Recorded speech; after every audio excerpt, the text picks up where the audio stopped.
The Chris Evans Breakfast Show with Sky. And you're not backward at coming forward about what you've had done work-wise as well. Yeah, I've had a facelift. You've had now you systematically, you had a bottom facelift. What do they call it? No, a lower facelift. Sorry, lower. I don't even know how it works. Oh, of course. Although my bottom could do with because you can have a bottom facelift, can't you? Apparently. Or a bottom lift. Yeah, I've got a very big bottom. My grandfather used to say it was like a letting board for pigeons.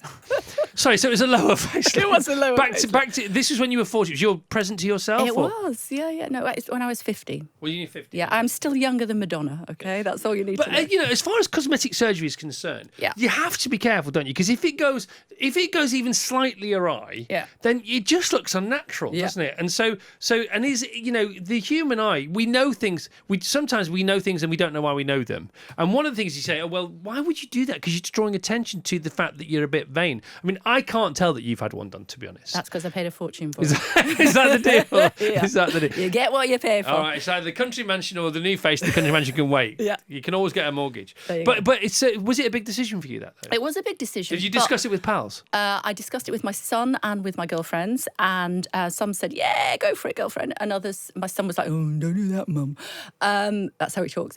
And I did it not for being on the telly, although obviously it's to look good on the telly. I did it because I still wanted to look as good as I can when I first met you. It's weird. It's a completely new thing for me. I'm painting my head and hands red and gluing horns to my forehead and doing the whole show as Lucifer. Lucifer, who's now retired and playing golf and stuff like that, has risen from hell to say hell is full and we need to take back control of our borders.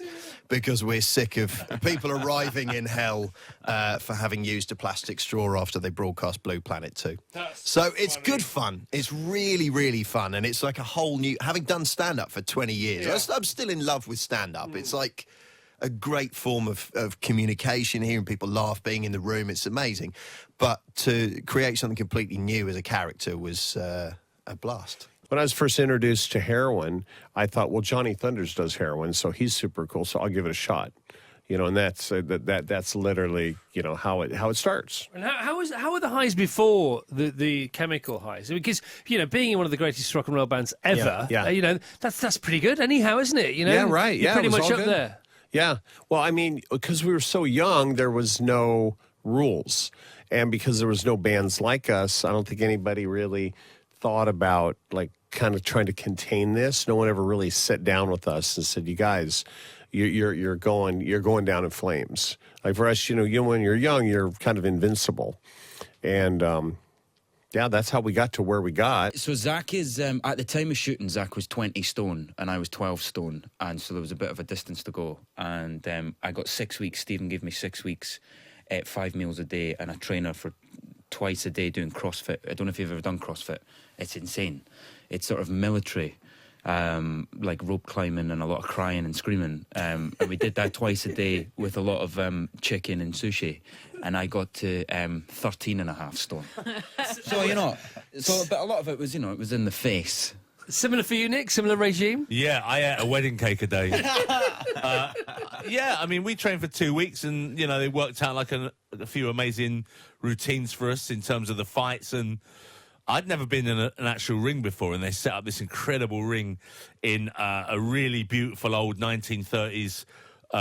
Working men's club in it was incredible. London, yeah. But just the ring itself is so vibrant, and it moves and it talks, and just to kind of get a big man in my arms and throw him down to the ground was a real feeling of power. Well, what we discovered this week is that Wim Hof, this Dutch legend of breathing and yoga, and this guy can regulate his own body temperature to survive in an ice bath for over 2 hours. He keeps setting the new world record for staying in an ice bath, and he beats his last record by a minute.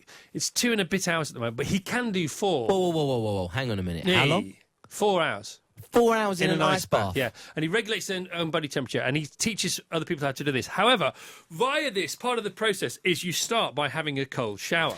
You know what? I have seen this because one of my friends, I think I saw on Instagram, went to see him and they did these little classes and he had to go and sit in a river with him with like in a circle holding hands. That's something else. But No, and they had to sit in cold water and it's all about doing cold showers. That's how you start it. yes. I get this. So you have your shower, your normal shower, Yeah. and then you turn it. You count yourself down 3, 2, 1. And you turn it to 0 temperature, and then you wait because there's a lag for it to get cold. And then when you think it's at its coldest.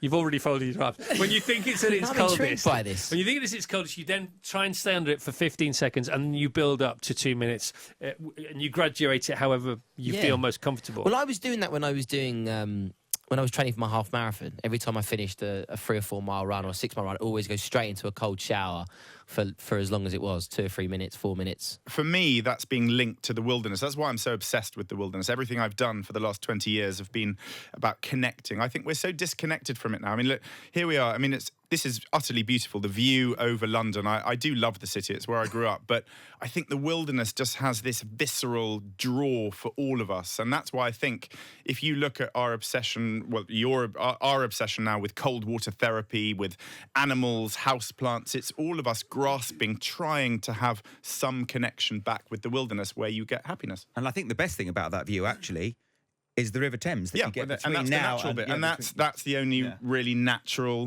bit of it, isn't it? Yeah. That's where your eyes are drawn to that moving water. Is it true that no woman head of state, head of a nation, no female head of state, head of a nation has ever declared war on another female head of a state or nation? It's never happened, does it? It's a bloke's problem, this, isn't it? That's a very war interesting is a point of bloke's view. problem.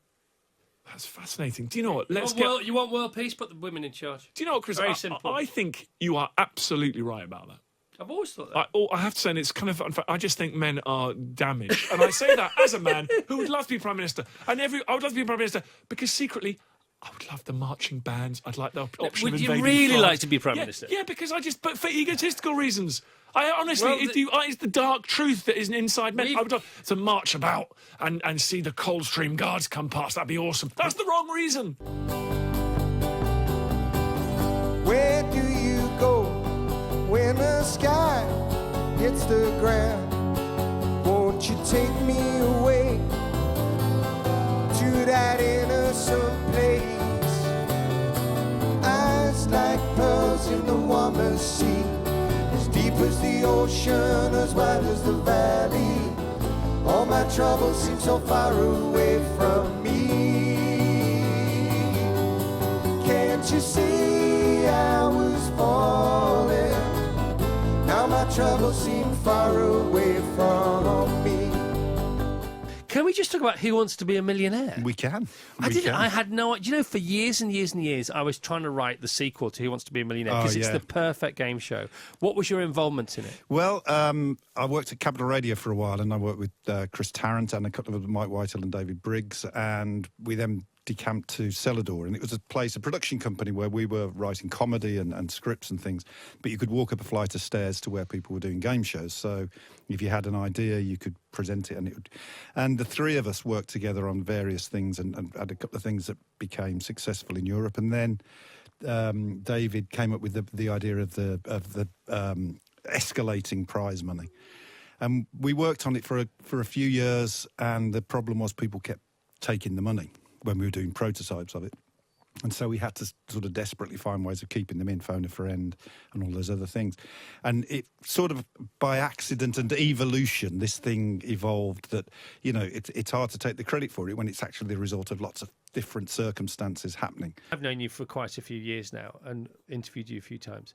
And you seem to have had a lovely upbringing, lovely childhood. Where's the drive come from? I think it's from all that failure. I can't reiterate enough. I took my driving test 7 times. Everything in my childhood was failure. I failed all my A levels, and I think that really affected my confidence as a child. So I was really shy. Why did you fail? But you're clever. Why? How come you failed? I'll tell you exactly why. Because our exam system is loaded towards people who can retain information Remember and and regurgitate repeat. it. Remember So and I don't repeat. think I'm stupid, but I am dyslexic and I'm not very good at retaining information. I almost have a verbal dyslexia as well sometimes. If the wrong word is in my head, it will come out. And it just meant that I couldn't do well in exams. The way the education system is loaded to exams nearly failed me, and that's where I got the drive, Chris, I think, because I had to try and prove to myself and other people that I could succeed at something in life. I was exactly the same. Exactly the same. I never passed any of my exams. My father was an academic and always felt like a failure because of it. But people saying no to me and people failing me made me think, well, I'm not going to accept Well, it starts to define you. I was ready to give up acting just before I got called the midwife because I haven't worked for ages. And then I got the phone call that I got this new show and I thought, oh my God, I'm going to be on screen with Jenny Agutter. This is amazing. But honestly, the week before I was there saying to my friends, I think I've got to, find something else to do. So you never know. It's Alex Horne! Yay! It's your husband on the show. Hi, Alex! Morning! Hello, everyone. You have seen him before? Yeah. That was like you were frightened of him. Yeah, that's not the normal reaction. That's not a healthy reaction, is it, for a It wife? was the jumper. No, because I've seen you a bit, but not for very long. I'd love to go to one of your gigs. It's possible. How long have you been at it? Well, the band have been together since Rachel started pushing the children out, having children. 10 years ago, she had her first child, and we started the band as a way of me escaping. That's good. Yeah, immediately, I'm joining a band. Yeah, I'm we're afraid. going to be on tour for most of our children's Yeah. childhoods. Because you have a crocodile past, don't you? Don't you, Kay Burley? Should we talk about that? I'm intrigued. Do you want to have a think about it first? No. My ex-husband had a crocodile. When he left the crocodile behind. Did he really? Yes, An he did. actual crocodile. What kind of crocodile was It this? was a caiman. Was it? Yeah. How big? About 4.5 feet. Where was it living? It was in our shed. Was it? We had a pond in the shed. I'm rather It was disappointed quite a that you big didn't shed. say our bed. But Did he realise you'd left it behind? He left in a hurry. The Chris Evans Breakfast Show with Sky.